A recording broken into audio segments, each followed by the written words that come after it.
Beredar sebuah video di media sosial memperlihatkan seorang pesepeda yang jatuh saat melalui turunan curam diduga karena rem sepedanya blong.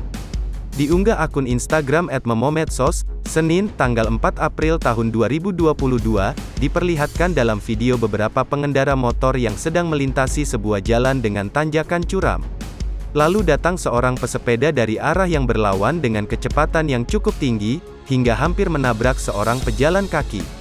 Diduga sepeda yang ia kendarai mengalami rem blong, sampai akhirnya ia berhenti setelah menabrak semak-semak yang ada di sisi jalan. Sontak video ini pun mendapat beragam komentar warganet. "Astagfirullah, untung pas tikungan gak ada kendaraan lain, semoga gak apa-apa ya pak," tulis warganet.